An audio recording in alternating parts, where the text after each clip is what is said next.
Hey guys, welcome to the Behind the Seams podcast. I'm Nunzio Signore, and today we're sitting down with Alan Jaeger.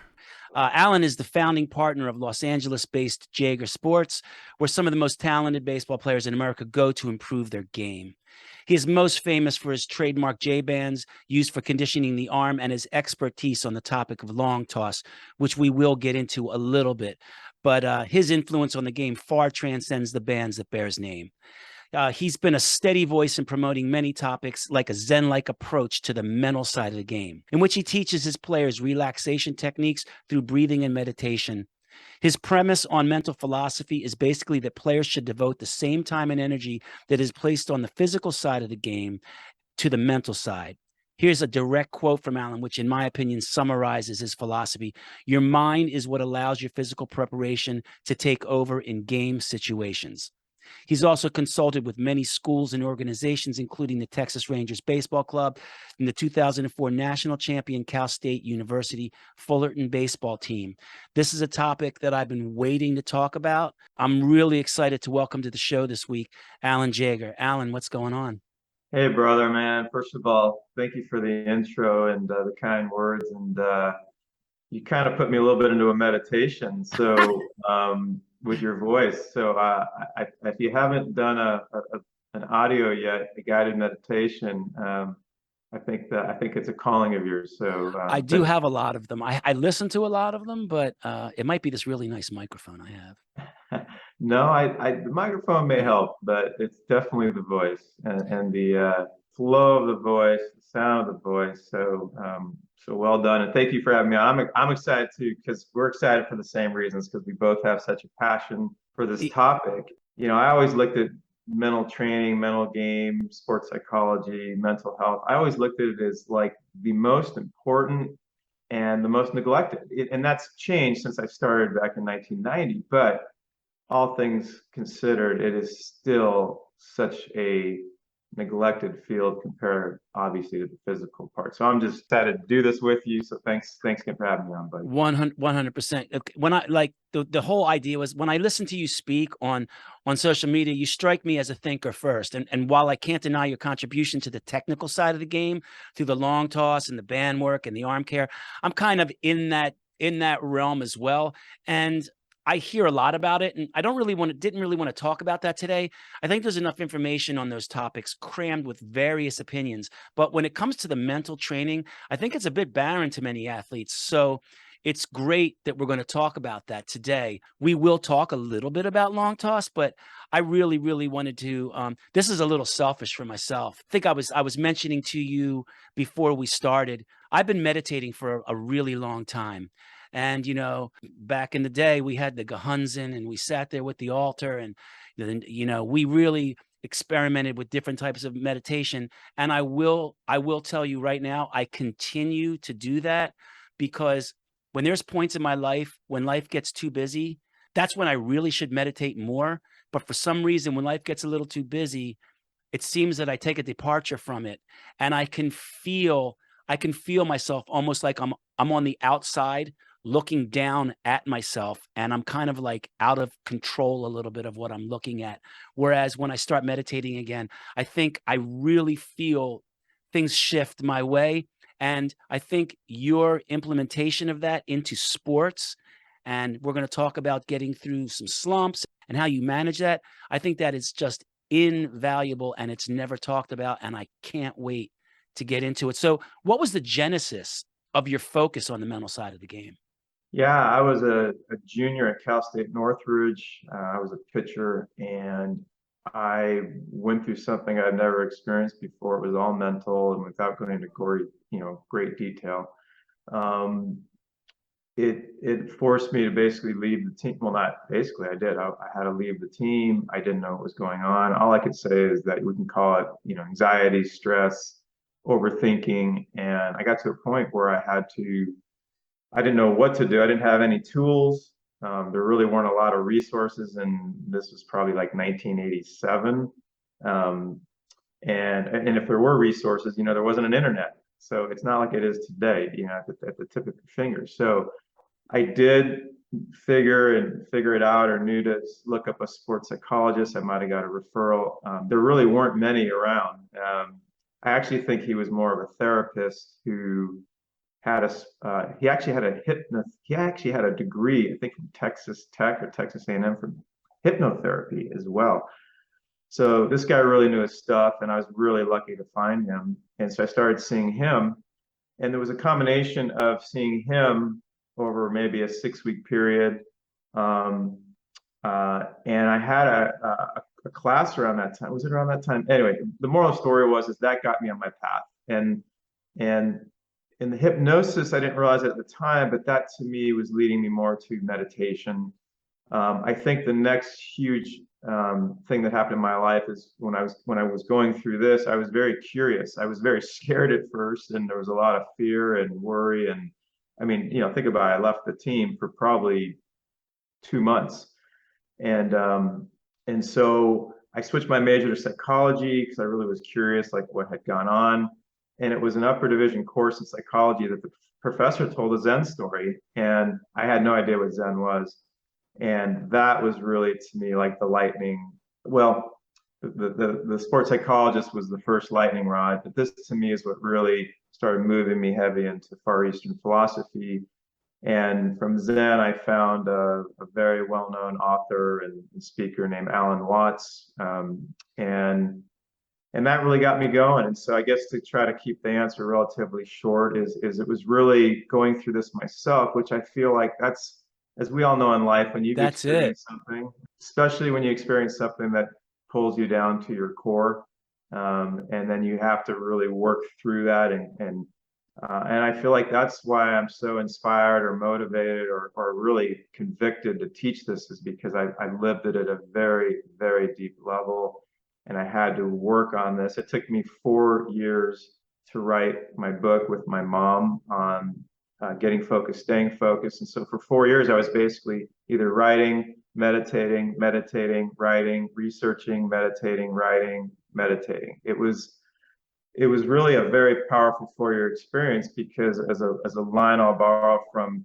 someone I have so much respect for, named Dr. Shauna Shapiro. She's a real leader in the mindfulness community at Santa Clara University. But one of her lines she uses in her retreats is, "You become what you practice." And those 4 years of just doing a deep dive, I didn't really know I was sort of doing all this, but looking back, it was a total immersion for 4 years into meditation and Zen, and eventually I got into yoga. So that would be at least in under 20 minutes, sort of the genesis of how I got into it.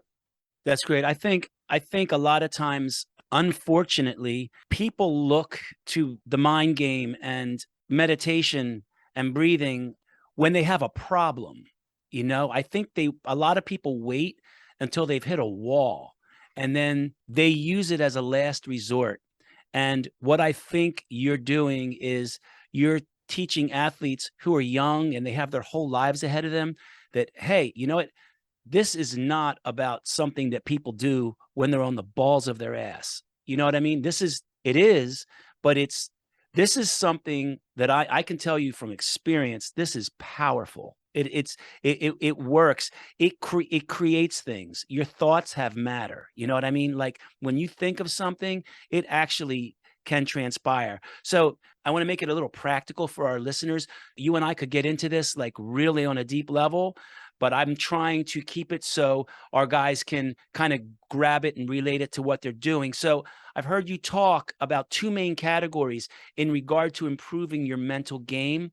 One was the approach and strategy. Like you said, identify your process, which I thought being process oriented instead of results oriented is crucial to playing sports. And also the practical application, which I think people are probably interested in, the mental practice and the skill building. And it's not a how-to today, but can you just talk about those two things a bit? Yeah, so thank you. It's exactly what I do is I try to keep it simple. We all know in life, especially with a new topic, simplicity matters. And so for starters, I just try to say, look, so it's not overwhelming. If you could break the mental game down into two main topics, one being, I call it game management, as you mentioned, the strategic part of it. And the second part is the practical aspect of it, a practice. Because look, anything you do in life, I any walk of life, whether it's bowling or being the best surgeon in the world or arguing a case in a courtroom, you practice, you study for a test, I guess is the simplest analogy. So to me, I always go heavy on the practical part because I can talk about the process for 50 straight hours because I love the process and it is so powerful, as you said. But to me, at the end of the day, it's the most significant changes really comes down to a practice. What kind of practice do you have? So those would be the two areas that we delve into. We can talk about the process as a separate category in this strategy or the game management part. And then we can talk about some of the more basic practices that you can do. But I do want to say this before we move on. To me, it's like eating, drinking, and sleeping. It's food for the soul. It's food for the mind, and it's to me helping maybe to undo patterns that have brought you into a stressful or distracting state. But you said something earlier I want to mention, then we can move on, which is a lot of times people look, as you said, at mental training as sort of this corrective. I've got a problem and I need to fix it. And you could not have brought up a more important point to start out, which is mental training is as much about mental enhancement, mental development of skills, prevention. I think Preventative medicine. what was that? Preventative medicine. Yeah, and it's something that we should do every day to just constantly be wanting to clear our minds and clean out our body and get to a relaxed and focused state and develop those skills as opposed to maybe developing other skills because we don't have a practice every day. And instead we're practicing things like worrying about the future, thinking about the past. We can go on and on about all the other variables in the world that. Is that what you mean by results driven? What you're talking Yes. about right there? The difference Yes. between the process and the results, right? Thinking about what we're programmed from birth, like kind of to worry about, instead of actually trying to center in on what the problem is at hand, which in the long run covers those bases anyway. 100%. At the end of the day, it's funny when I work with an athlete now, I've got this talk down pretty short on the process part, and I basically say, look, like a pitcher, I say pick three things. I went over this yesterday or 2 days ago with a couple of pitchers. I said pick three things that if you said if I do X, Y, and Z, I will execute the best pitch of my life. Now, based on how talented you are, based on how much practice you're doing, based on your DNA, we can argue that, we don't know for sure how successful every pitch is going to be, but you are in a position to execute the best pitch of your life based on doing X, Y, and Z. And the cool thing is athletes get this pretty fast. They're like, oh, if I do this, this, and this, I got it. So I get them to kind of identify these three, I call them constants, these three constants. And then what I let them know is that now that you know your three constants, which is the recipe for you executing the best pitch of your life, everything for the rest of your life is a variable. And a variable to me is a distraction. I actually call variables drama. And so, and as you said, results or consequences or outcomes. Right. And so now what happens is you simplify the process down to this one concept that, oh, I have to be great at my process, right? First, I'm going to identify it, then I have to be great at it.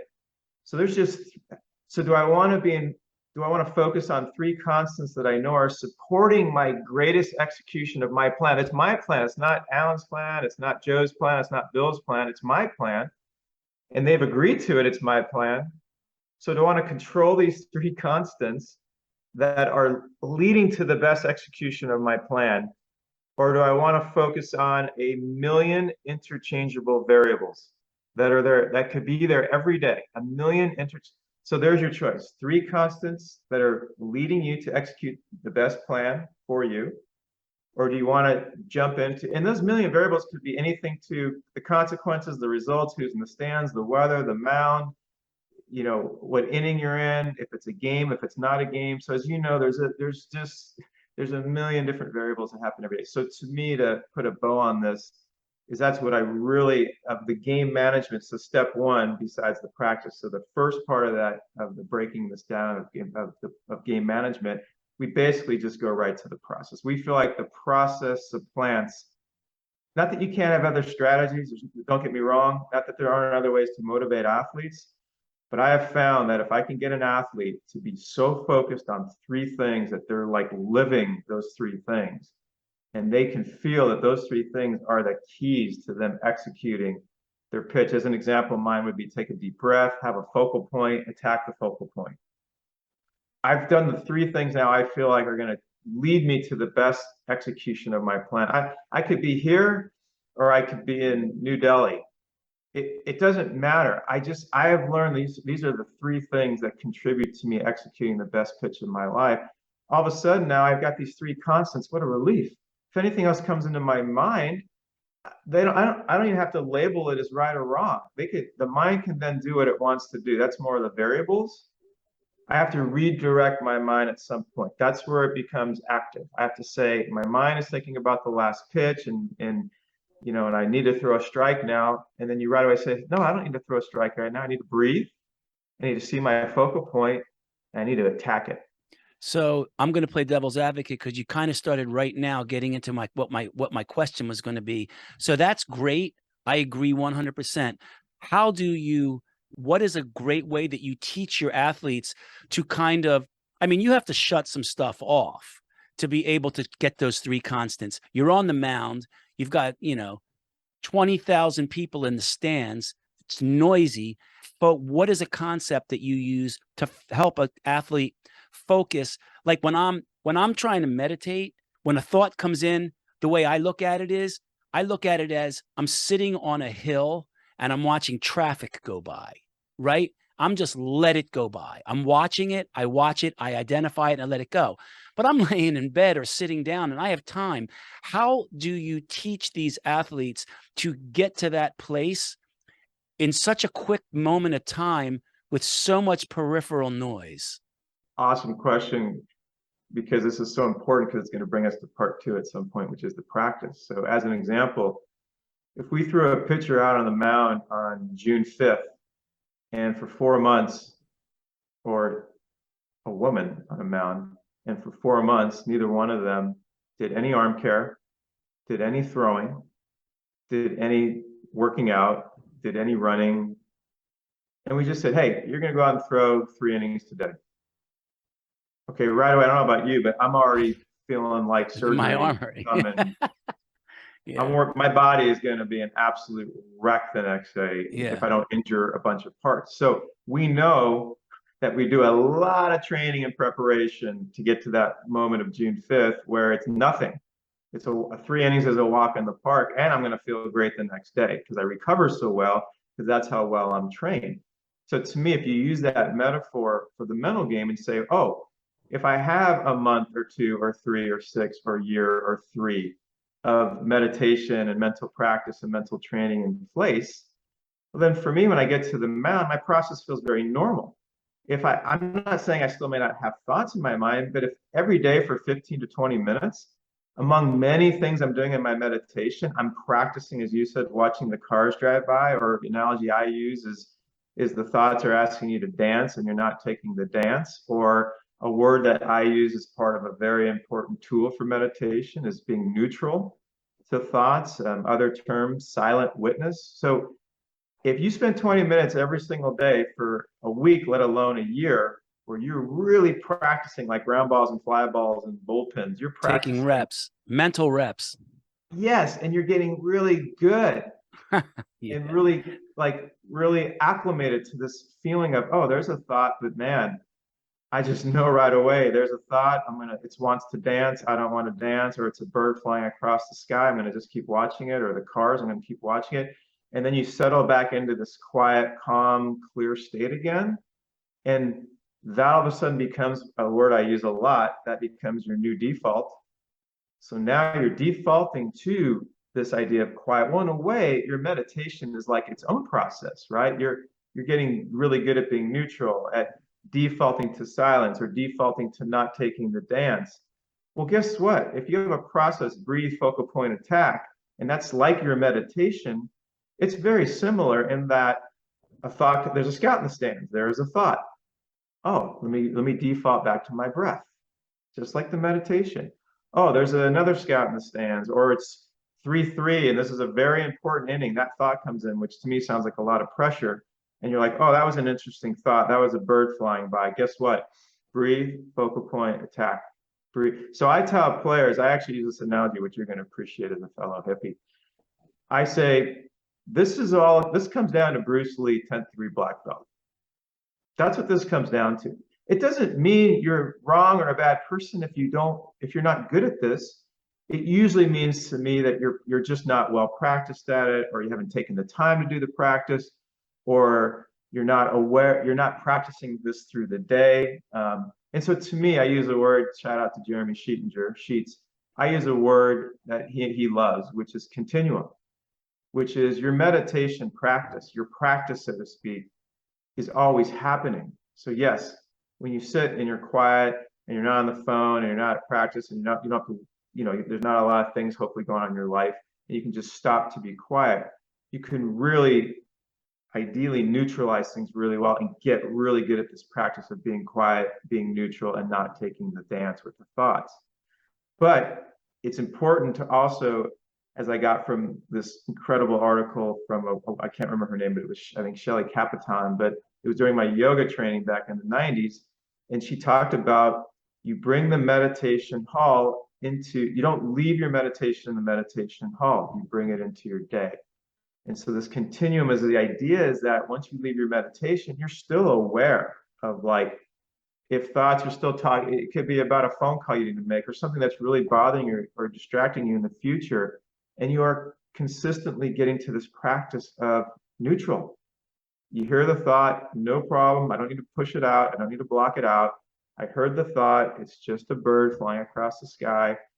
But now I want to get back to what am I doing now? I'm talking to you and having a great talk on a podcast. That's where I am now. So it's a constant sense of coming back to the moment. And then I'll throw out one teaser and get back to your next question, which is, this is a practice, but like any practice, at some point, we have to trust it and transcend it. So the pitcher at some point is saying breathe, focal point, attack. But to me, in the zone state, that starts to all happen unconsciously. And then whether the mind's thinking or not, you don't even know it. So you don't really even need maybe a strategy unless I guess you come out of it and then you want to come back to your process. So I'm talking a lot about this awareness, which to me is vital at the beginning.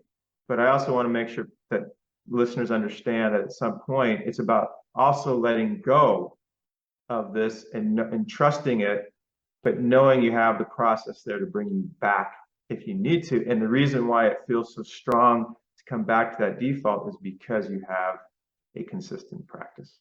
And you have a lot of times, I think it helps guys to trust that once they have that feeling that they know that it works. Because I will tell you, trying breathe, focus, and attack, when I first started to meditate, it was weeks. I was like, I don't know if I'm going to be able to do this. You know what I mean? Like, guys meditate for like 20 minutes, 30 minutes. I'm like looking at the clock after a minute. Now I can actually focus on just some better vibe in my life, and I just relax and I let my thoughts go by. I'll look at the clock and 30 minutes went by. I swear to God, it feels like 5 minutes, and I realize that it works. So you're right.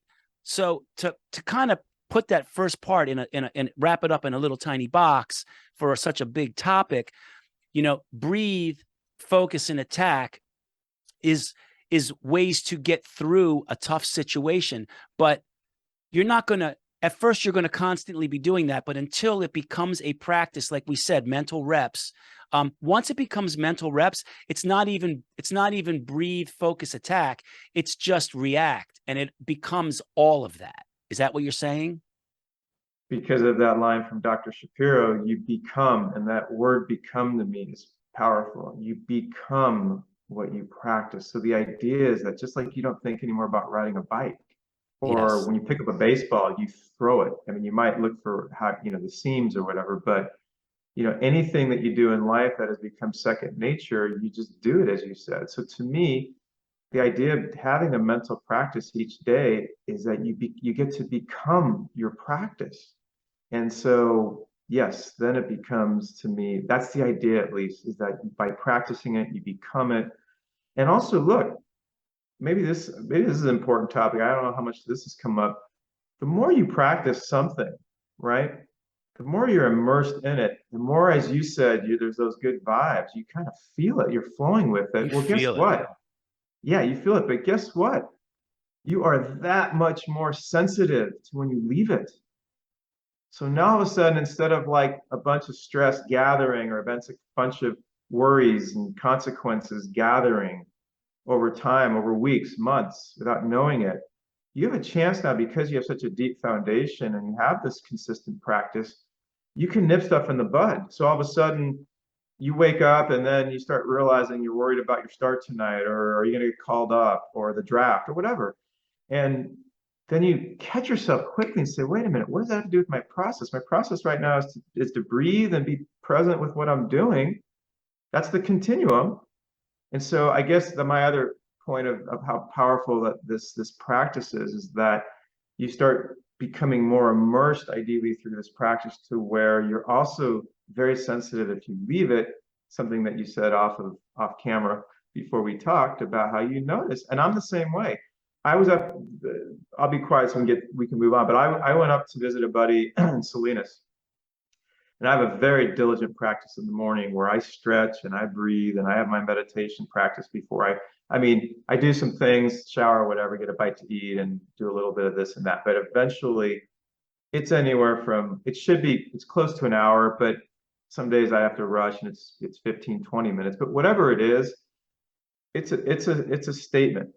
Um, and I was at his place and just the way the day worked and being with his family, I for the first time in a really long time, I didn't do anything. Like I did a tiny stretch. I did maybe 30 seconds of trying to get connected. And I've been playing pretty good golf lately. And I had a brutal round. And I knew from my You were walking first, uphill. You were walking uphill that day. yeah, and I knew from my first swing, and I did my best with my own process and letting it go and not buying into the drama. And I did my best to just keep focusing on I have a process with golf just like baseball. But I got to a point where I realized, I'll do my best. I'll keep trusting the process. I'll accept what's happening as is. I'm not going to add more drama to it. But I could just, as you said earlier, I could feel it. And it was just another reminder. I just know who I am when I really check in and do my practice. And it's not anymore a guilt thing it's a should, it's a want, because I just want to feel, who doesn't, as my partner says, it feels good to feel good. Yeah. Who doesn't want to feel better and feel less stress and less worried? So anyway, From that same thinking about that same thing really quickly, who yeah, doesn't want to feel better? And when you feel better, people feel better around you. thank And you. I think that I'm a pretty type A guy, and I've noticed that what meditation does, it makes you lose your vanity a little bit. And I think that when you walk into a room, you don't have this big S on your chest anymore, and you're not making people around you feel small, like you're trying to take up too much space in the room. You become a much more open, and you give this energy off, and people like you. And I think that goes really well with being an athlete, especially a college guy or somebody who's trying to impress people. A lot of good things come your way by making people feel good around you. And I'm I'm I'm curious too, like, are there different methods you use for, say, have you found that certain methods work better for dealing with a slump or the yips as opposed to handling stress in the clutch? Are there different are there different applications, mental practice, or is there different ways to go about doing this? Are there better times to do it? Do you understand what I'm saying? Yeah. Like, do you have methods that you teach for when there's bases loaded and 2 outs? Or you're just, the first inning was terrible. Are there different ways to go about using this practice to help change the course of the game as it is actually transpiring? Or is it always breathe, focus, attack? Very powerful and deep question. I would say I look at it like a house, building a house. You just got to get the foundation right. It's anything in life, right? You can relate to this obviously as a coach and trainer yourself. You got to have the foundation in place. So to answer your question is that no matter really what anybody's going through, I would start with the basics, meaning, okay, I mean, doesn't mean we don't want to address what's happening in the moment. And, they say like in medicine, if you go see a doctor, the first thing that they're supposed to do is get you out of pain, right? That's the number one priority. So it doesn't mean to not address what's happening with someone and go straight into some dialogue and some processing. But ultimately, what I need to do, it's like educating them, right? I need them to understand the basics of, you could say, like what the mind is doing, how the mind is working. And so I want to start from ground zero, and I want them to understand this idea of game management, which we can call life management, more of the strategy behind this, which is to understand that the thinking is what's creating, for the most part, the issues. Right. And I just want them to understand sort of like the philosophy behind how the mind works or what the mind is doing. Because once we understand that, and then I want them to understand what a meditation practice is about. Because once we go there, once we build the foundation, then they understand like, oh, so being more clutch is just leaving my process and entering drama. It just feels like a little extra drama than, I'm supposed to take the garbage out and I forgot to take it out. This feels a little stronger. Or three jams show up at your game that day. That feels like more drama. Or or if you're having a throwing issue, or something that's can get, more severe, let's say to somebody, like that's a bigger thing. To me, is as much as this could ramp up, or in-game things can happen. To me, it all resolves back to the training and the core. Um, so to answer your question, I'm going to go back now to my process.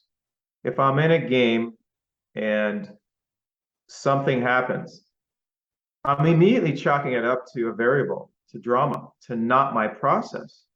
Now it can seem bigger and it could actually kind of give me a little bit of a jolt, but if I've done my meditation every day and I've had a better feel of my continuum through the day, where my default is very strong to my process or my breathing or being back in the moment. It doesn't mean it's always on the field. There's things that happen all day long. In fact, more off the field. So to answer your question again, it's all about building this awareness of what it means to be in your process, to understand how the mind is thinking. Something you mentioned, the yips, something that's really can be very extreme. I still want to build this deeper understanding of how the mind is working and why the mind is creating this loop, which is basically the yips. And that may take very specialized attention and work strategically. It may not be as simple as brief focal point attack, as I'm sure you know. So I'd say if we leave some of the real more extreme things alone, let's just say 97% of what's going to come up in your daily life, to me, more basic stuff, as scouts in the stands. If I don't have a good game, the coach is going to take me out of the rotation. I know these sound really big, but I should have come up with something a little bit lighter. But at the end of the day, once you understand, the athlete understands that the key to their career, and I'd argue their life, is to get to this point where they're Bruce Lee 10th degree black belt at trusting their process, being really clear about defaulting back to this home base, whatever their process is through the day, whatever their process is in life, and being so strong in that default that they start seeing everything as a variable. Everything, the Right. bigger dramas versus the smaller dramas. It's like, it's just a variable. It's one of the million interchangeable things. My mind may create a bigger story out of it. I get that.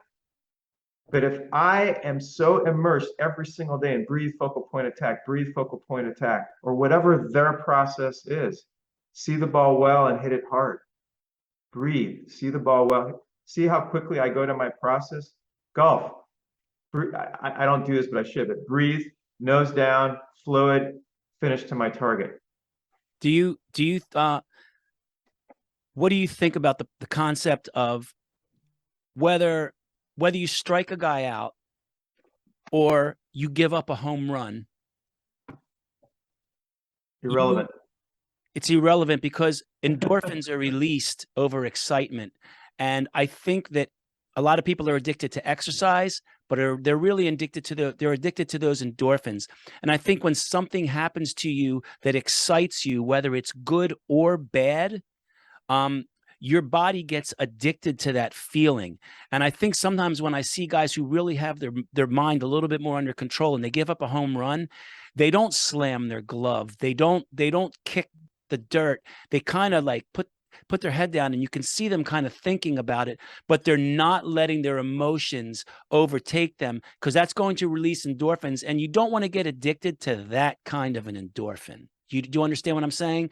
So not giving the bad situations power, I think, doesn't let it release as much. Are you understanding what I'm saying? Yeah. So I would respond to that this way.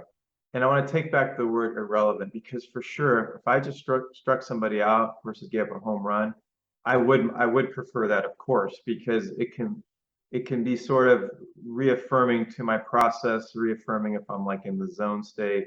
So I take back saying it's irrelevant, but I think what I meant is this. So to answer your question, once I've thrown a pitch, if I'm truly in my process, I was just talking about this the other day with these pitchers. There's what's called intrinsic value. Intrinsic value is sticking to my process and completing it, whether I get a home run, struck a guy out, gal out, whatever happened.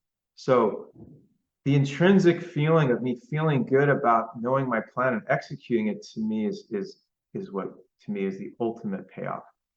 If I happen to struck somebody out or they happen to hit a home run, I could have a 1 to 2 second response to that. That's being human. However, if I'm truly process oriented, the only thing that exists, think about this again. By definition, the process is the only thing that exists, right? I don't know what country I'm in. Literal, I'm saying that literal. I know it sounds funny. I am literally saying that. I don't know if it's a real game or a practice game, or I'm in the backyard with my nephew. I don't know. All I know is I want to breathe. I want to have a focal point and I want to attack it because I believe that that is the key to executing my art, right? I'm a painter. I have a canvas and I want to paint a beautiful picture. And that's what I want to be immersed in. So does it matter if the phone rang 10 seconds ago or didn't?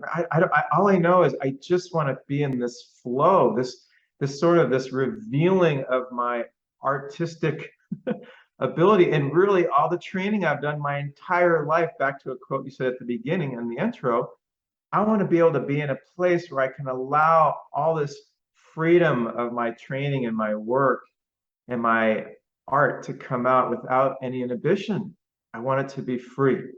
And so to me, I believe by having this process in place, the simplicity of these three constants or two constants or whatever it is for somebody in less than a nanosecond is that ability to keep saying free. I'm freeing it up. I'm freeing it up. I just have these three checkpoints and I'm free. Is there um is there a way that listeners can gauge whether this mental practice is working for them? Like, like how can you how I, I know the answer to this question. It just one day it just slams you on the top of your head and you go, "Wow, this is actually working."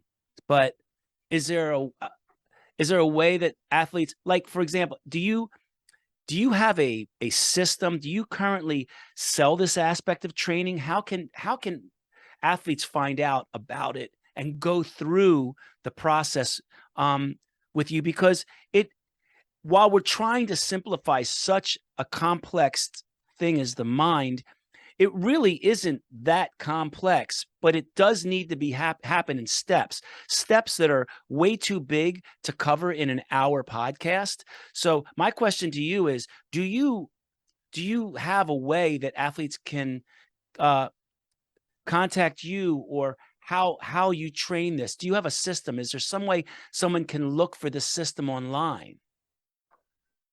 Wow, man. Do I love this question? And it reminds me that we should post something about this because when I used to be in private practice and work with athletes privately and take them through, well, I shouldn't say in, I used to have a 4 week program twice a week. We'd meet and we went through my book. And the first time we met, it's so funny you brought this up. I haven't thought about this in ages, but you've just inspired me to do something about this, which Great, is, because it's awesome. well, thank you, buddy. I had about 15 words, and I know someone could say it's very subjective, it's sort of anecdotal, but I couched these questions in a way that I actually felt like it was pretty objective. I really appealed to the person to go with their heart. Please don't tell me how you think you should feel or how you want to feel. I mean, I'd like to know that too, but just tell me where you're at. So as an example, I would give them the word relaxation. And I'd say, rank yourself 0 to 100. And I said, just be brutally honest. I said, based on the last, let's say, week or two, not right this very second. Just if you said over the last course of a couple of weeks. And I did a number for on the field, and I did a number for off the field. Great. And it was cool. I could feel it, like how we talked about energy earlier. You could feel the energy. They were honest. I mean, I had players that were not afraid to tell me 33 out of 100 or 46 or 28. I had some that were, pretty strong. They might have been 70s or 80s, but I had a list of numbers like confidence, clarity, relaxation, discipline. So I had a bunch of things that I really wanted to get a vibe for where they're at before they started the program. And then what we did is after the 4 weeks were over and they had learned the system, they had done a lot of meditating. They were meditating twice a day. We would come back and do the numbers, and I'm telling you, to a player, they almost didn't. They almost thought I fudged the numbers. They almost thought because their 33 in relaxation might have been 92. And they absolutely had I could see it. They were viscerally affected. Like I was a 33. I did not show them the numbers for 4 weeks until the program was basically completed. And so I think to answer your question is it's not a perfect science, but if someone who's listening to this wants to give this a try and they've never meditated before, they haven't done it consistently, is just pick 10 qualities that are important to you. There's relaxation, clarity of mind, presence, discipline. You could put distractions, you could put stress, but you pick all these words and you give yourself 100 being best. So if a word like stress, 100, where 100 would be great with relaxation or confidence, it would really be 0 would be best for stress. So it's a little, I don't want to confuse anybody out there, but if you pick but discipline is another great one, concentration, some of these words that are just bingo words with athletes and human beings. And you write down a list and you pick your 10 words that you feel like, best characterize you, or you want to improve on, quote unquote, those skills. And you write them down, and then you just do a meditation practice, even for 3 or 4 days. And I'd like to think pretty strongly those numbers are going to improve relatively noticeably. And then one other answer to your question is the first time you meditate for even 8 minutes, any type of meditation that you try for 8 minutes, if you don't come out of that meditation and notice a little bit more lightness, or your mind is just a little bit more slowed down, or you're seeing the trees a little bit more vibrantly, I'd be surprised. And I think if So would nothing I. else, what was that? So would I. I would be surprised. So if nothing else, I feel like it's a great way for someone to give this a try and then get inspired to do it, not because we're telling them to do it, but because they're like, wow, I just did a 5-minute meditation and I have never felt this. I haven't felt this relaxed in 6 months. And I'll say one other quick thing about this. I have done guided meditations for 30 plus years. And I don't want to sound like an infomercial, but I could honestly say from doing this that long, and a lot of times it's in groups, so it's hard to say every single person, but I'm just telling you, generally speaking, when people come out, I would put it in the 98 percentile plus. Just about everybody that I've worked with or taken through a guided meditation. The feedback, and granted, it's not a 3-minute meditation, it's probably a solid 20-minute plus, but it is a pretty significant effect on them. And to me, I guess that's something that always, like just you even talking about the difference between when you're meditating and not, how much it affects you. To me, that's becoming more and more to me of just an everyday reminder from people that it's there and it's free, and the The effects can be life changing in one meditation session. 100%. I think if you want to take some advice from me, you you could this is something that if it can be introduced to younger people like high school, college athletes, and even pro athletes. I mean, guys in their late teens and 20s, a lot of times their ability to focus is really, really rough nowadays with all the social media going on. And that's also going to hold true for them to the ability to focus on something as sensitive as meditation. I think if there was some way or some sort of an introductory program to get guys on a schedule to actually do it, they would notice the difference really quickly, and it would help set people on this path. Because I think the hardest thing about doing this is starting it. And I think that with the young people that we have today, they don't realize how, dude, this could make your velo go up. This could make you go deeper into innings. This can make you so much more effective against a guy who's facing you to see this really secure guy. This and you know what? Even more important than that, it's going to make your outside life better. But that doesn't seem to be enough for skeptical people until they have something tangible that they can try.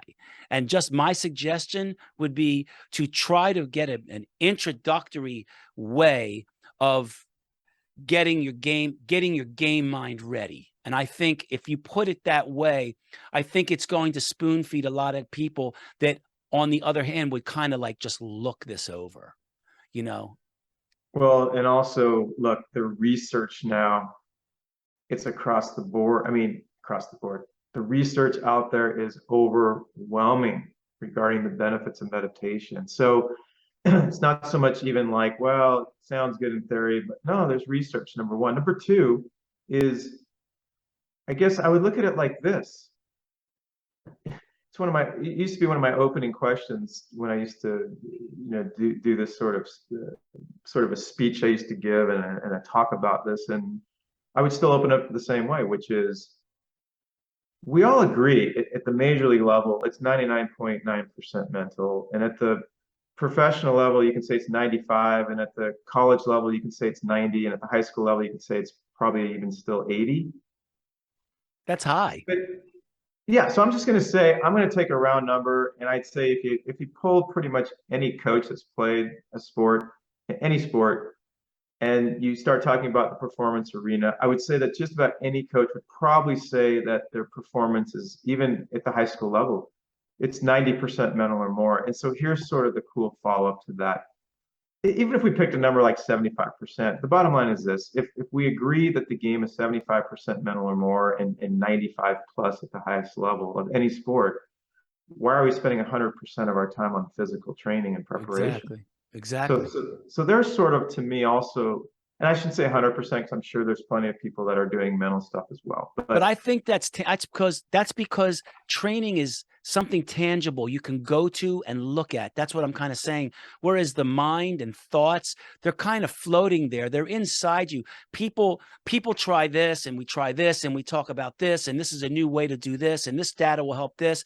But everyone's looking for the newest and most way to get the most out of, to bring your playing to your performance to the next level. And the biggest thing is sitting inside your head.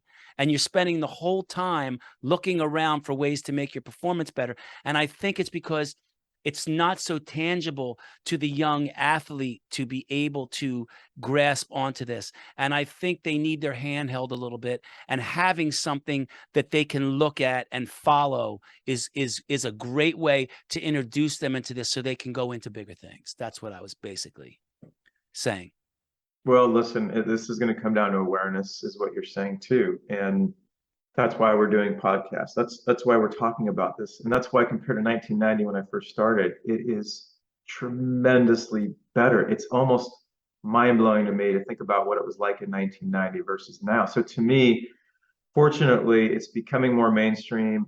People are taught, whether it's meditation, mindfulness, there's apps like the Calm apps out there, from LeBron James to Kobe Bryant to Michael Jordan to Tom Brady to Rory McIlroy to Novak Djokovic. The list of athletes that have embraced meditation, if you Google it, it'll blow your mind. Derek Jeter is another name that comes to mind. So my point is this: it's not so much anymore about whether or not it's going to help you. I think it's more about, are you aware of it? Have you given it a shot? And I think that's why these podcasts to me are just so vital, is because what we're saying is like, look, it's here. Yeah. It's sort of like, it's like if you knew Apple stock the day Apple went on, Yeah. onto the stock market, if you knew the day it was on the stock market, if you knew where it was going to be, you would invest a lot of money into that stock. And I look at this as like that Apple stock, the ultimate Apple stock is already here.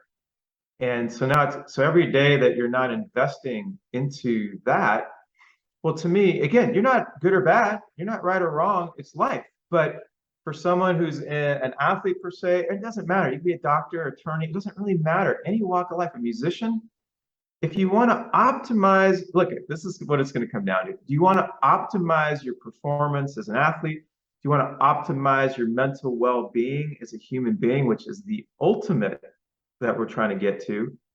Well, then it makes a lot of sense that why would I not, water my plants? Why would I Yeah. not take care of the engine of my car? And as you said, why am I looking out for all these? Yes, do that too.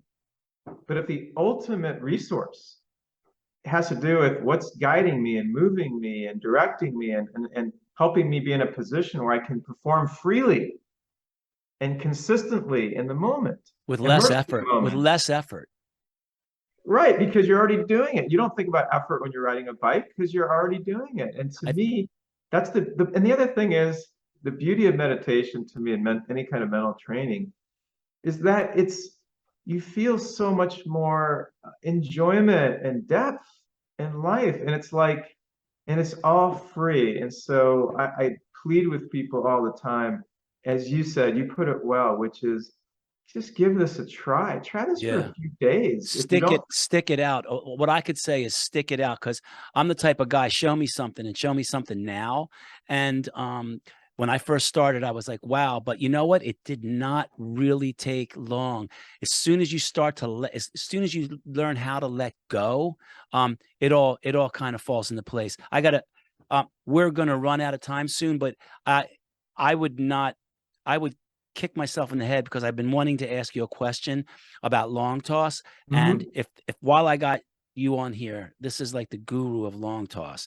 I need to ask you a question for myself with my guys. A, do you long toss year round? And if you do, how does it change during a deload? Because I've got a lot of guys that are coming in, minor league guys that are going to come in, pitchers, and I know what I do with them. I want to know what you would do with them in regards, do they long toss? If they do, how many days a week? Is it out only? Can you expand upon A, do you long toss year round? B, sorry to just turn gears like that, but All I'm good. looking at the clock and I'm like, you know what? I've been dying to ask him this question.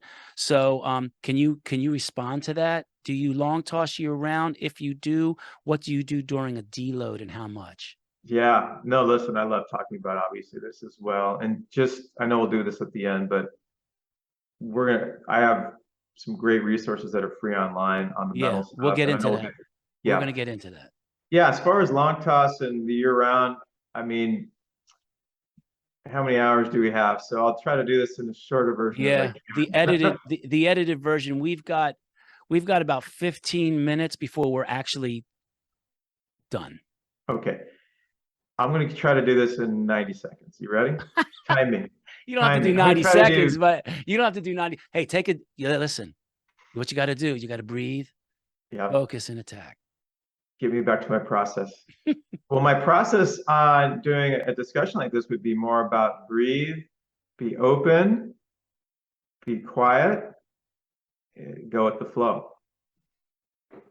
Good. So, but it is still the idea of having that sort of process feeling. I just made that up on the fly, but that's sort of what You just I change focal points. yeah, I changed my process, but it still is the same idea. I want to be there rather than in my mind thinking about Right. what am I going to say? Should I say this? Did I would couch it this way. The year-round approach to me, um, I tweeted something about this the other day. We have sort of a format where, okay, we'll go from in season to the off season. Okay, so here's the stages. We'll start from, even though technically we probably start from the off season, but just to make this really easy because we're finishing up the season, at least on the pro level. Once the season's done, the in season, okay, we go instantly into a deload. Now I'm going to give all the credit in the world right away to a good friend of both of ours, Randy Sullivan. Um, we go into, and I bounce some stuff off him, and so we have a pro off season throwing manual, ironically, that goes into all this. So the deload to me is we talking to Randy approximately 3 weeks. So whatever you've done in pro ball, even through October, even through November, that first week, I'm just going to make this simple. You deload down to, let's say, 80%. That includes your throwing program, that includes your pens. Everything is just deloaded. Let's say you subtract 20%. The next week, theoretically, you could subtract 40%. So you're kind of at 60% effort. And then the third week, you're at like 40%. You can mix and match these numbers. You're essentially still staying on your routine. You're just deloading. So let's say 3 weeks of deload. Okay, now this is very debatable. How much time do you take off? I'm going to just throw out a very basic number. It could change, but I'm going to say for 4 weeks, you can do nothing. Now, when I say that, there's a part of me in my core that wants to say, But would you still do some very, very light band work, some light range of motion, but on the pro schedule, we're going to have a good 4 to 5 months to get right. So I'm not really too worried about it. And look, I'll quote kind of an Eric Cressy line. I just think there comes a point where to just let the body reset, right? Which is why we deloaded to get it to where it's going to start resetting in a much more optimal way because we deloaded versus shock the system. So I'm going to just throw it out there as a general idea of 4 to 6 weeks of just chilling out. Somebody might say 8 weeks, someone might say 2 weeks, someone might say, I don't really want to stop doing anything ever. I want to, even if it's 3 days a week of light bands, I'm not stopping. And that feels more real right to me, but that's just me. I had a rubber arm. I But wanted to do as far as the long toss goes, in that month when you're deloading from 80 week 1, 60 to week 2, 50 to week 3 and 4, how many times a week are you long tossing? It depends, you're saying. You're cutting. So I would say across the top, I know it's tricky because Yeah, there are no we're thinking of absolutes. Yeah. whatever you do on your 7-day rotation, just cut out 20%. That's 20% distance. That's 20% effort on your pull downs. That's 20% effort in your bullpen. Theoretically, it's 20% less pitches. So it's not a perfect science, but the idea is you're ramping down, you're deloading 20%, including volume, distance, effort. Off of your in season. Correct. And then the Right. next week is 40%, which is in a perfect world, it might be, the first day might be, -3%, -7%, -12%, and you get to 20% by the end of week one. Then week two is 22%, 26%. So by the end of week two, you're at 40%. Then week three, you're at 42%, 48%, and then by the end of week three, you're at 60%. It's just off the top, everything. So you don't have to use terms of pens, long toss, pull downs. Right. You're just doing everything. You're just subtracting the effort and intent and the volume. And Um, you do that for three weeks. Randy and I three. talked about it, and I sort of came up with this plan of like 3 weeks, sort of just based on feel, and he liked the idea of 3 weeks being about the right amount of time. It could be 4 weeks, it could be 5 weeks. It could, yeah, I think 2 weeks is starting to cut it a little close, but 3 weeks I would say is the minimum. So Uh, what about the high school kids who come in? The high school kid who comes in, say he decides not to play fall ball. Okay. So he's coming into you in September to start his protocol. And you're dealing with a younger kid. You're dealing with a 16 or 17-year-old kid, um, pretty good athlete. And you're trying to keep the, Davis's law in effect, where the body responds to stress over the tissue. So we kind of don't want him to stop throwing. But of course, he's not a minor league or a pro guy that has all these innings and this strength under his arm. How does that change for a guy? What do you do in September, October, November? Because here, we don't start throwing hard until like Christmas time for high school kids. Okay. Like January, February, we got 8 weeks and then 2 weeks in March here because we play later wait later to play because of the crappy weather we live in. So we've got 10 weeks of throwing. But what do I do with this guy? And then I'll tell you what we do. But what do you do with this guy in September, October, and November when you don't want him to just pick up a ball in December and start ramping up and telling you that his arm hurts? okay, so I'm going to give you the two most important principles I can give you as far as the year-round mentality. A, you're going to love this as a fellow coach and trainer. A is target date. Go B is back. reverse engineer. Yes, go back. So, yeah, sorry. I'm sorry, what were you saying? No, that's good. That's kind of what we do. When do you need to be ready? Let's back it up. Okay, right. With the pro guys, it's so easy because we know it's February 15th for early camp, March 1st or so for minor league camp. Super easy. We got plenty of time to play with. So even if you go into the World Series and you play till early November, it's actually, believe it or not, it does start pinching a little bit of an ideal build, progression, but we have to play with it a little bit. But I'm going to go back to the pro guy and you'll see how it's going to come back to the high school player. So the pro guy, as you know, we have plenty of time. So we're going to deload for 3 weeks. Let's call it 4 weeks of just rest. Economy, but let's just say it's about 4 weeks of what we call, I think it's 3 weeks of what we call active rest. And that's an Eric Cressy term I got from a long time ago. Mm-hmm. So now we've done, let's say nothing, but now for 3 to 4 weeks, we're going to start moving the body. It might be 3 to 4 days a week of light stretching. It might be definitely start bringing in some light band work. The bottom line is you're not throwing yet. You're just doing a lot of range of motion, a lot of base building for the first day of your throwing program. So now, based on February 15th, I know reverse engineering that we have about 8 weeks to do our throwing buildup, which for us, we can do it with someone who's pretty much starting from scratch, 4 to 5 weeks for us to get guys and gals into what we call beast mode. So I'm just going to say as a general rule of thumb, it's 4 to 5 weeks to get it. That's throwing 6 to 7 days a week, by the way, and doing great arm care stuff. Right.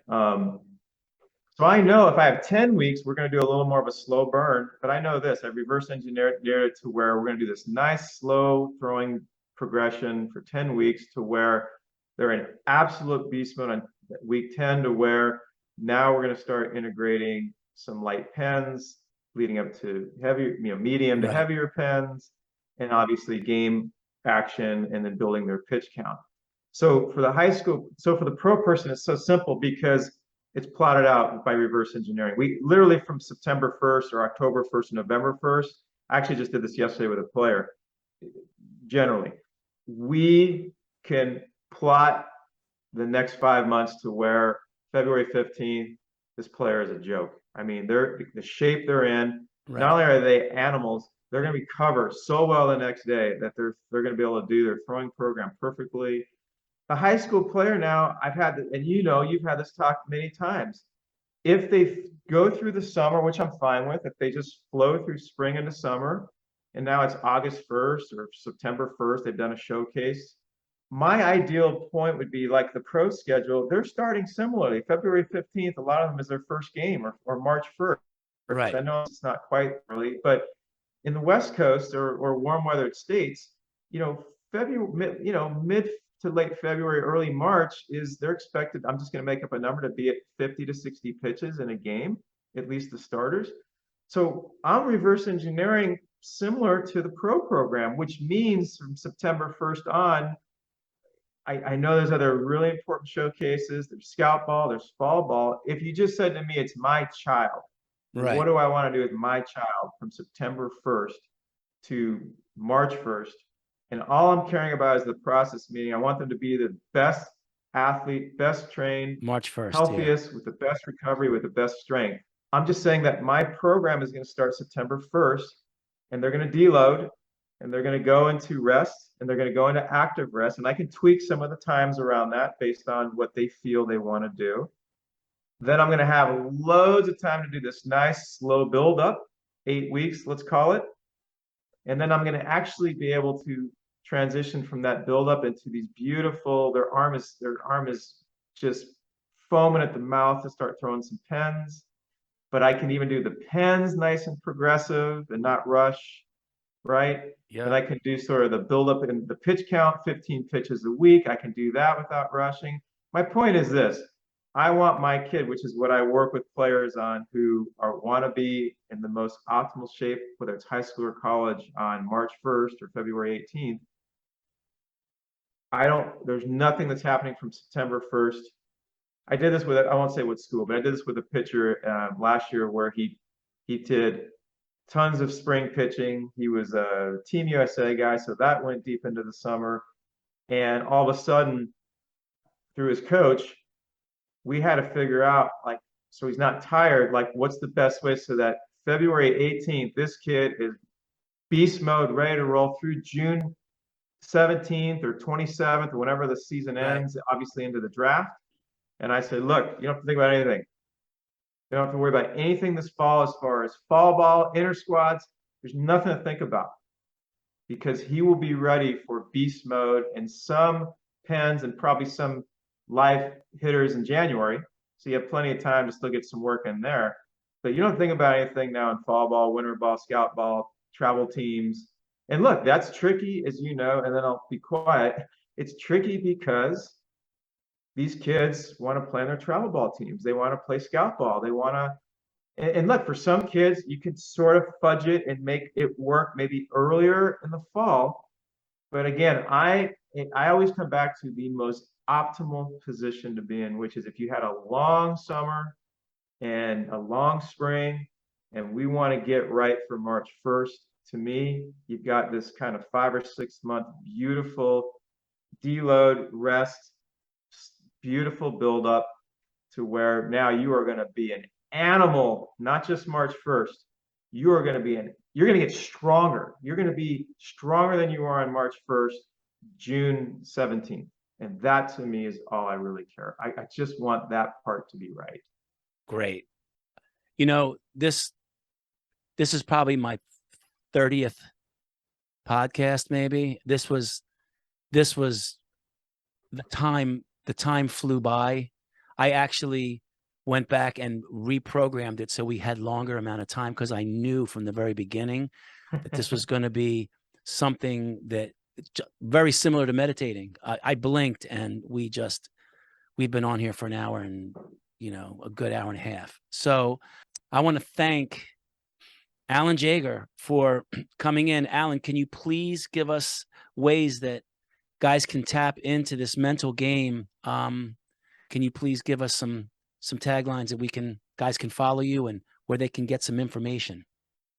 Absolutely. And before I forget anything, man, thank you because it's an honor to be on with you. I love how you think. I love your background and I love how open you are and you've done so much in this community. So I appreciate how interested you were in hearing some of my input. And if I can clean up one thing I just said too, I talked a lot about setting this up for that the spring season. And I don't want to say it's not the only thing I care about, but I just want to say, to me, it's the most optimal way to optimize, to me, that period in the spring, of course. At Jaeger Sports on Twitter, at Jaeger Sports, on all of our social media accounts. JaegerSports.com is our website, and we have countless things that are free regarding mental game. We have a mental practice. We have an article that it's called Mental Practice Plans that right away for a coach can help you integrate a 10-minute mental practice session with your team if you have never done it before and you're not being Awesome. filled. And we have stuff on YouTube. So basically at Jaeger Sports, social media, and JaegerSports.com. And guys can reach me at Nunzio Signore or my facility at RPP_baseball, Twitter and Instagram. My website is www.rocklandpeakperformance.com. And if you're a strength and conditioning coach or even just a baseball coach and you want to get into a little bit of velocity-based training, I have a book out through Human Kinetics. You can get it on Amazon. It's called Velocity-Based Training, How to Apply Science, Technology, and Data to Maximize Performance. And once again, I want to thank Alan Jaeger, my new buddy. Alan, we'll see you on the next one, right? Hey, man. Again, thank you for having me on and for I doing think I'm going to make this a second part because it's so vast. You know what I mean? We will see you on the next episode of Behind the Seams podcast. Until then, we'll see you on the next one. Hey guys, welcome to the Behind the Seams podcast. I'm Nunzio Signore, and today it's really cool. Today I've got my director of pitching at RPP, Alex Kubera. Alex pitched at Dunkirk High School in Dunkirk, New York, from 2010 to 2013, with a New York State Final Four appearance in 2011. He also pitched at Niagara from 2013 to 2016, and in 2016 made it to the NJCAA D3 College World Series. And in 2016, also part of a pitching staff that had the lowest ERA in NJCAA D3 history. Pitched at Lemoyne College in Syracuse, New York from 2016 to 2018. 2016 to 2017 season, team led the NCAA D2 baseball in ERA. Volunteer assistant coach at Canisius College in Buffalo, New York from 2018 and 2019. Alex came very highly recommended to me when we were looking for pitching coaches. We scoured social media. We talked to people we knew, and Alex's name kept coming up. So we reached out to him. He reached out to us. He made the trip down, I guess, what is it, Route 80. He made the trip down Route 80 to Paramus, New Jersey, and he's with us now. We couldn't be more thrilled. And today we're talking to Alex Kubera, pitching director at RPP. How you doing, Alex? Good. Thanks for having me, Nuns. Appreciate it. Absolutely, man. It's kind of wild because we're gonna do this podcast and then he's gonna be in about an hour, start working. It's kind of surreal here. Today we're going to talk about how we can improve command with our athletes. Let's first, for our listeners, let's talk about the difference between command and control. I think a lot of listeners may get confused between the two, or even consider them the same thing. Can you talk about that for a minute? Yeah, definitely. So control is essentially just being able to stay in the strike zone with all your pitches. So whether it be your fastball, curveball, changeup, slider, whatever pitch, you're just able to stay in the strike zone and get a ton of strikes. Where command is knowing how your pitches move and then being able to throw them where they're most effective. So let's say you understand you have a high like spin rate fastball that rides really well in the zone. You're going to be most effective up in the zone. So you want to throw your fastball generally up in the upper half of the strike zone. Opposite of that, if you have a really good curveball with really good drop, you want to throw that starting essentially where you would throw a fastball and then make it drop. That's command. So I think it's important to make a distinction between pitchers who are throwing balls because they're struggling with command and those who are purposely missing the plate in an effort to get big league hitters out or high-level college athletes or even high-level high school athletes out. Can you talk about that a bit? Yeah, definitely. So big league athletes, their margin of error is so much smaller. So they have to be so much more perfect with their pitches. So for them being able to command a slider that moves 20 inches, like, yeah, it might move that much, but if they throw it down the middle, good hitters get hit. I mean, Right. You see what Aaron Judge does. Like, the reason he hit 62 this year is because he didn't miss those bad pitches. He would hit them. So their margin of error is so much more fine. Where at the younger stage, being able to control the zone and throw a ton of strikes, you'll see a ton of success. As you start to get higher in baseball, Yeah, that doesn't really fly at that point. Yeah, exactly. So command becomes much more vital as you move on in your career. Yeah, and you can pretty much count on a young guy. If you have a young guy in the tunnel and he has a problem with command, that is a problem with command. He's not really carving the corners. Exactly. Yeah. He needs to focus on throwing it down the middle and then letting his stuff work. Great.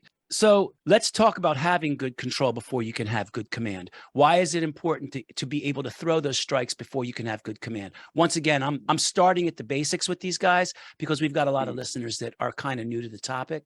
Yeah. So being able to get those early pitch strikes, like going 0-1, 0-2, like it makes the percentage of you getting a strikeout or an out much higher. So if you're falling behind in counts, you're throwing first pitch balls, getting behind 3-0, like your success is going to be really bad. Getting ahead early, especially at the younger levels, is very vital because you can throw less pitches per start and get out a lot quicker. Awesome. Can you talk about the three of the main players you find when working on a player who may be struggling to hit his marks? Like a guy walks in, and I know we had a kid this summer who was having a real problem with command. We had looked for the lowest hanging fruit, and you had pinpointed a few things. Can you talk about three of the things, main players you look for and you find when working on a player who may be struggling to hit his marks? Yeah, definitely. First big thing is making sure they're warming up properly. If the body's not prepared to throw that day, like your chances of success and being able to control and command the zone just keep dwindling down and down. Next, strength. If they're just weak, it's very hard to control your body and throw strikes. Getting in the weight room, getting stronger definitely helps with that command side and control. And then finally is managing your intent, both on your start day, your medium intent days, and your recovery days. A lot of guys don't know how to manage their intent. And that's been a big thing in like baseball Twitter and pitching Twitters for baseball in general, is just how to manage their workload. I just want to say one thing. I just want to tell the listeners that is a common problem when you're talking about high-level high school athletes. High school athletes have like kind of one speed, you know? They're not really great at adjusting the tempo of their training. It's just kind of like go. You know what I mean? So this is not an uncommon problem that we see with guys who don't know how to control their tempo and control the intensity of their recovery days. Alex is going to talk about that. This is a huge problem. Okay. Mm-hmm. So yeah, I will use the kid, for example, that comes in, like we had a bullpen day with him. He throws every single ball at 100% intent. That's just not proper how to warm up for the task at hand. For like a bullpen day or a start day, like you shouldn't be throwing as many balls as hard as possible, whether plyo balls, long toss throws. Like you have to use those throws as more of your warm up to prepare your body to get off the mound. And that's where the goal is to throw your hardest pitches, your max intent throws off a mound. A lot of guys just don't understand that concept until you really do it with them and run them through it. So we did one day where he did his warm up.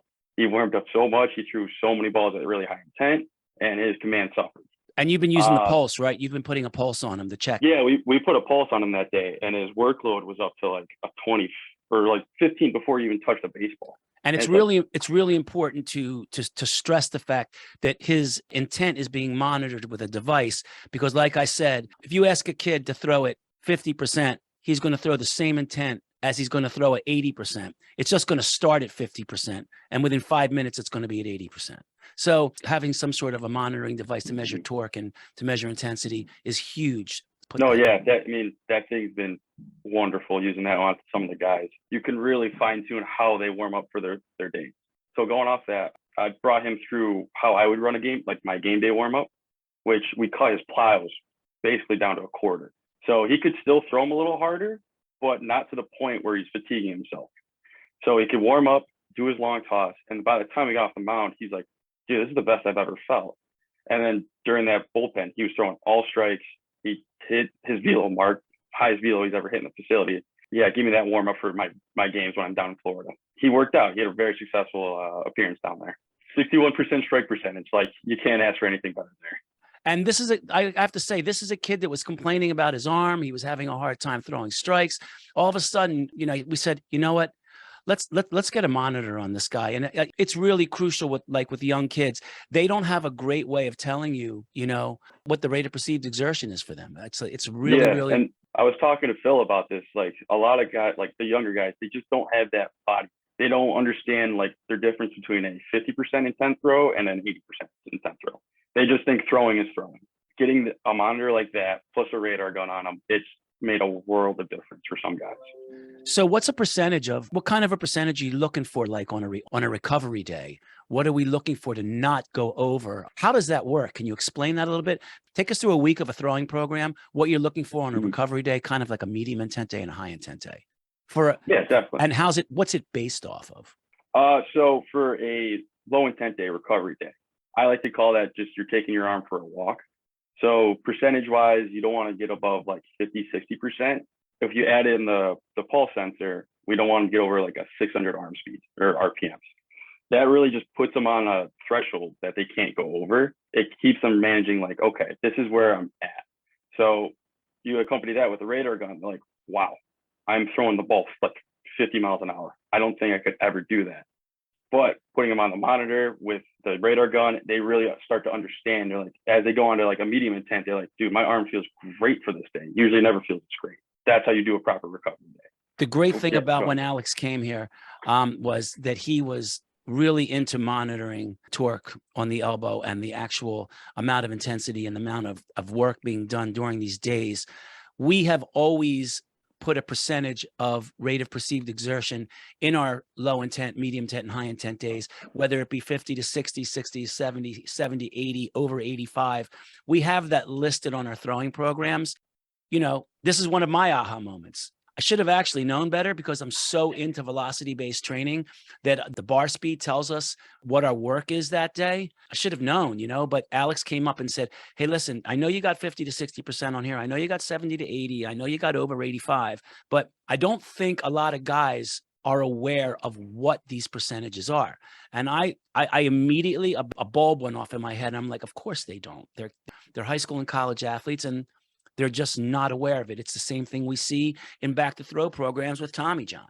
So I really, really thought it was great. We now, just like VBT in our programs, bar speeds, we now are putting in numbers for your recovery, your medium intent, and your high intent days. Is that correct? Oh, yeah. Yeah. And it's made a world of difference, especially with the day and age we're in now, where everything, you got to have numbers for everything. You watch a baseball game on TV, you see spin rate now, you see velocity, you see everything. Why not do that with your throwing, right? And that's the beauty of this pulse. It's just there's another data point for these guys to see and really understand how to take care of their body properly and manage their throwing. So we can really take care of all those chronic pains like the forearms, bicep, shoulder. Like we can really take care of those. Sometimes acute stuff you can't really take care of because that is what it is. Well, if we can take care of the chronic, like that makes my job so much easier. And I think a really great thing, it's like a really good PT always will tell you, when you're rehabbing somebody back from an injury, you want to go as high to threshold as you can without actually hurting them. The closer you can get to that threshold safely, the quicker your results are going to be. And it's kind of like same thing when we're monitoring the VBT in the weight room, and it's no different with monitoring the stress on the arm. We want to stay at the upper end of those ranges so we can expedite the conditioning of the arm, but we want to make sure we're not going over, not to fatigue it. On the strength training side, another thing I will say about this particular athlete was his hips were tight, and as a result, his single leg strength was compromised, as was his anterior core control, as was his cuff was strong, but the firing time of the cuff was slower. We did perturbation work with him. It's important not only to have a cuff that is strong, but we need a cuff that fires quickly so it keeps the humeral head in the glenoid. It's really crucial. Also, for anterior core control, help them maintain their center of mass while they're coming down, helps them maintain a good position when getting better extension and not collapsing, to get later ball speed, and also the single leg strength, help them rotate over that front leg once again and help decelerate that arm to help it keep it healthy and also get late arm speed. I mean, I'll even go off that with you, like knowing all those things. It helps me program better for that guy. Like if he has all those deficiencies, like I'm not going to have him throw an underweight ball because he just doesn't need to. If anything, since he has all those things that are stopping him from moving well, why put an underweight ball where he can get away with how bad he is and still throw it hard? That's just a risk of an injury right there. We can skew a little heavier, not like crazy heavy, but heavy enough where we're not putting him in a danger zone, but he can still get his work in. And sometimes when he can't get in these successful positions, the beauty of having a place where everything happens in one area is called a closed loop. Our pitching tunnels and our hitting tunnels are centered around our weight room and our tables and our mobility work. If Alex is wondering sometimes about why a guy can't get into a good position throwing wise, he doesn't just has to walk outside. He doesn't even have to walk outside. He could talk to one of the strength coaches through the net and ask to pull up some info on this guy. And we can, we might need to go back and address something in the weight room. It might even be something in the weight room that's happening. So the big question that a lot of people want to know is, how long of a time span realistically does it take before you start to see a player's command actually get better? I know it depends on the athlete, but from your experience, can you give us a ballpark of where you actually start to see changes start to stick? Definitely. So like I said, going off how the athlete is, how strong they are, how in tune they are with their mechanics. Generally, a more trained athlete that's stronger, has a feel for their mechanics, you can clean their command up in a couple bullpen sessions. But if a guy who's kind of undertrained, doesn't really have a feel for his mechanics, that can take weeks, months, depending on how they develop. Usually mechanical changes, I can see things start changing between like 4 to 6 weeks, maybe even 8, depending on the athlete. If they're better, if they're more trained and have a better feel for the mechanics, it could be less. Yeah, and on the opposite side, if they're not as strong, a little bit weaker, don't have a feel for the mechanics, it can run longer than that 8 weeks. Athleticism seems to always be the game changer in any situation that I see in training, whether it's behind the plate hitting, whether it's on the mound, whether it's in the field running. It seems like the better athlete we can produce, everything seems to work better. I think it's also really important as a coach that you explain. I think I was talking to Robin Lund one day on one of my podcasts. He said it's really important, he feels, to tell kids everybody's got a different time frame, and it's okay if your time frame's a little bit longer. It's not a big deal. It's just you got a longer time frame and you're younger, so you have more time. So it kind of works out in your favor. If you were a pro guy and you had 2.5 months to get ready, that doesn't really work. So fortunately for those guys, it happens quickly. For a younger, less strong athlete, less athletic athlete, they've got their whole life ahead of them still. So, taking a little bit longer, that's okay. It's important for them to know that, so you can continue to get that buy-in. Exactly. And I'll go off our fall program right now. Guys have committed to lifting the 5 days a week. And then we have our throwing days, the one time with me a week. We've seen guys already jump 4 to 5 miles an hour in the 4 weeks we started with them, just based off the mechanical changes and them getting stronger. Like, I'll let them hey, you want to throw hard today? And they're like, yeah, let's throw hard. So I'll cut down their plows so they're ready to throw hard off the mound. And a couple of them hit velo PRs already, which has been great to see. Yeah. It's awesome. I'm really, really looking forward to the fall here. So it's gonna be great, especially with the changes that we've made. Since coming to RPP, how has the use of data helped make your job a bit easier when dealing with command issues? It's made a world of difference, right? Using having all the technology from the Rapsodos, high-speed cameras to the motion capture on our video system, it's made coaching for me exponentially easier and just more well-tuned. I can pinpoint exactly what these guys are doing, and basically if I can fix that within the week or two that I have with them, they'll be able to increase their command like it's nothing, because they just have a better feel now. That I can't say enough how great that motion capture system is. I've learned so much from it. Just to be clear, please, if you disagree with me, let me know. But me personally, I don't really think that you, as a pitching coach, knowing you, I don't really think that you need that data. I think that you can do that right off of video or just watching a kid. But what we're trying to say is having extra information to give you some red flags is just a really, really great thing. What you do with them takes experience. And we're not here to tell you that you're a better coach only because there's data. The data helps you look a little deeper to help you become maybe a more thorough coach. Do you agree? Yeah, exactly. And that's, I mean, that motion capture, like I rave about it, but it's not something a 13, 14-year-old kid who's never touched a weight in their life really needs. They just need to go hit the weight room and get stronger. That motion capture system is great for the more trained like college guys that we have, or the higher end high school guys, like, and pro guys. That's when I can really get fine tuned with them and be like, oh, okay, their lead knee extension was really slow. What can we do to make that better and get them some more velocity and get them better command and everything? If you're an undertrained kid, sometimes that's a weight room issue. Sometimes that's a pitching mechanics issue, right? So that's when we can really fine tune and be like, okay, is it a weight room issue? Is it a throwing issue? Like, how can we customize this program to fit what they exactly need? One more thing before we go, I wanted to talk a little bit about the winter pitching lab. It starts in about mid-November, and for that first month, 5 weeks, guys aren't throwing. We're still kind of in our shutdown maintenance phase. They're just lifting, trying to get their bodies more athletic. But then towards the end of December, we start the throwing portion of the program. Can you tell us a little bit about that? Yeah, definitely. So to first start off, it's a 10-week program, and there's 2 times a week where they're throwing with me and we're working on our mechanics.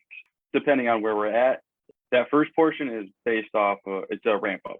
So we're trying to remap those mechanics, get them right so as we can move on.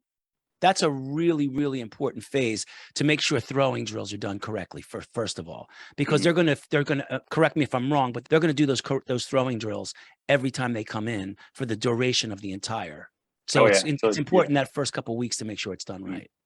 Yeah, and to get those throwing correctives, we first take a video of them. Does everyone get videoed? Yeah, everyone gets video. Okay. Some guys will get the motion capture if they're a little bit more advanced, but everyone will get a video analysis just because it makes my job easier and we know what we have to correct, and then we take our throwing correctives and apply it there. What do we do with a kid who has a lot of things? Say you're looking at his video and you see a lot of issues. I mean, obviously we can't give a kid 6 different things to work on. He won't. Yeah, his mind will blow. Yeah, none of them will get better. So right. We look at what's our where we see they need to work on the most. Generally, we'll look at arm path probably first, because if their arm path is in a bad position, that's just the risk of injury, and we want to keep that arm, that both the elbow, shoulder, everything on that arm safe, and then move on to that lower half. So when we do our analysis, we'll explain to guys that how the lower half can affect the upper half. But if they have a lot of red flags with that upper half, we got to get that taken care of first. Great. That's awesome. After that, we group the guys up based off ages. If they're more of a younger guy, they'll stick with that ramp up and we're still working on mechanics. We'll maybe have a high intent day in there, but nothing crazy. But more for the older guys, they'll get a whole velocity phase where they're doing the plow velocities, the shuffle pull downs, whatever you want to do now, some more high intent throwing, and can really build up that velocity and kind of match what they'll be doing in the weight room. This year we kind of decided we weren't going to do run and guns, right? We were going to do shuffle throws. Can you explain why you decided not to do that with us? So changing from running guns to shuffles, it's just a lot easier for the younger guys to align their body properly. A full-on run and gun, it takes a lot of moving parts and trying to time it perfectly. And you see some guys, they just struggle with it. They'll get their arm late, and that's when you'll see some injuries pop up. So we just wanted to simplify it as much as possible. So we shorten it up to a shuffle pull down. They're still getting that high intensity throwing in, but it makes it a little bit easier for them to get their body aligned, and then easier to transition from that to the mound. I saw you doing that with even the older guys, some of the older, longer, taller, more elastic guys this summer who were older and quite honestly, or some of them are playing independent ball, and some of them are high level throwers. They're just the levers of the lever arms and the anthropometrics of these guys is too long for them to actually be good at a run and gun. So I personally love that change. I think a shuffle throw transfers to the mound better. It's more realistic. It's more how they actually throw. That's a really great change. What happens after? So I want to go, and the purpose of those running guns and shuffle pull downs, it's not to get like a huge number. Like, yeah, we want that velo number, but it's mostly for the stimulus. Like, we're just looking for them to move fast. So as they get on the mound, they'll start moving fast there. Yeah, the pull downs and the running guns are great because you get the big like social media like, oh, you just pulled down 100. Great, but it doesn't matter if he's still throwing mid 80s off the mound. So it's all about the stimulus of it, getting your body moving fast. So then when we go down the mound, we're moving just as fast. Proprioception and motor reflexes is key when we're doing high intent throws like that. So what we started doing this summer is we started taking a jump mat and we started recording guys' pogo jumps really quickly to actually gauge the CNS. And we take them on a really, really recovered day and we have them hit 10 pogo jumps as fast as they can. A pogo jump is a really quick up and down on your toes on the jump mat. And it will give us an average millisecond of how long it takes them to leave the ground and get back again. And then what we're looking for is we're looking for them to be within 10% of that number on a high intent day. If they're not, they're going to actually cut their throws down, their high intent throws by 20%. And if they're more than 20% off that CNS test, they're going to skip that recovery day.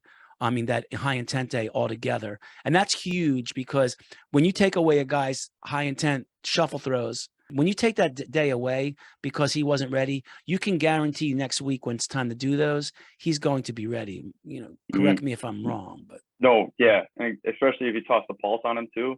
Like you can go through their week with them and like, hey, here's where you messed up, dude.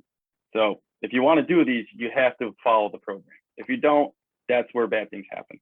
One more example of, you know, a great way to get guys to get buy-in. You know, you want to really train the central nervous system to throw hard. You got to make sure it's primed while you're throwing hard. So get some sleep, get hydrated. Don't go out the night before if you can help it.